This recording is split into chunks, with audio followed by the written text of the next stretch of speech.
لکھنے والے نے کیا خوب لکھا ہے، زندگی جب مایوس ہوتی ہے تو تبھی محسوس ہوتی ہے۔ جب بھی کسی کو نصیحت کرنی ہو تو الفاظ اور انداز نرم اپنائیے، مقصد دستک دینا ہو نہ کہ دروازہ توڑنا۔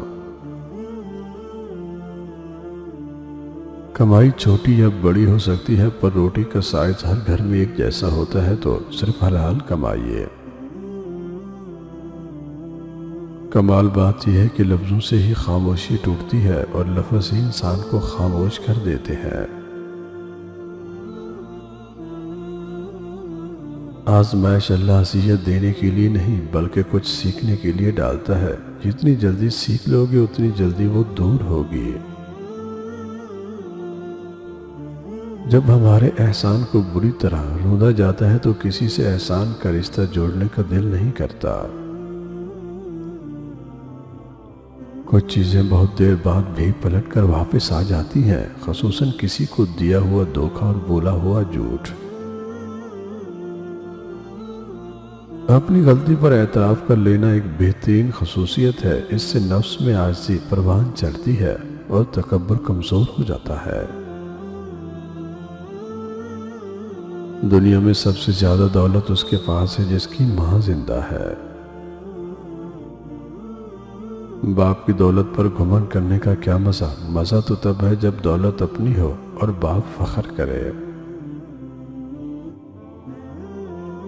اگر آپ کو آپ کا ماضی تکلیف دیتا ہے تو اس کو ساتھ لے کر چلنا چھوڑ دیں اور اپنے حال کو بہتر بنائیں، کیونکہ یہ بھی آپ کا ماضی بننے جا رہا ہے۔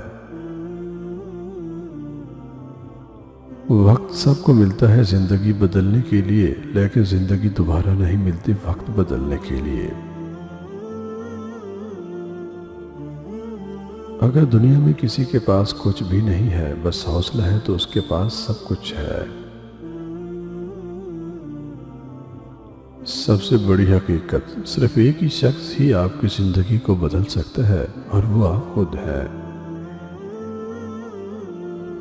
مجھ سے کسی نے پوچھا آپ کو دنیا میں کون ہے؟ میں نے ہنس کر جواب دیا، وقت اچھا ہو تو سب اپنے ورنہ کوئی نہیں۔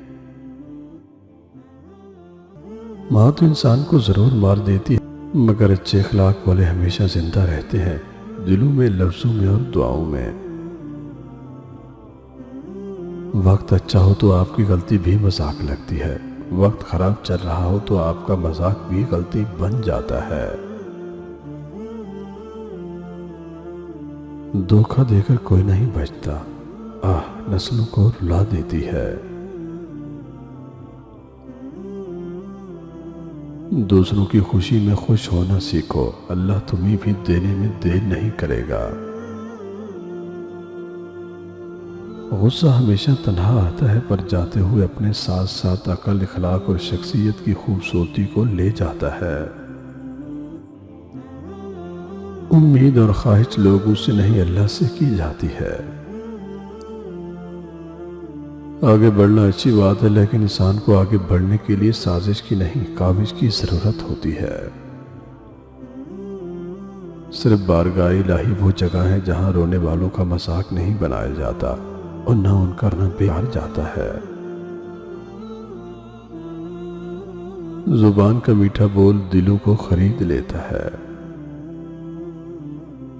مطلبی رشتہ کوئلے کی طرح ہوتا ہے، جب گرم ہوتا ہے تو ہاتھ جلاتا ہے اور جب ٹھنڈا ہوتا ہے تو ہاتھ کالے کر دیتا ہے۔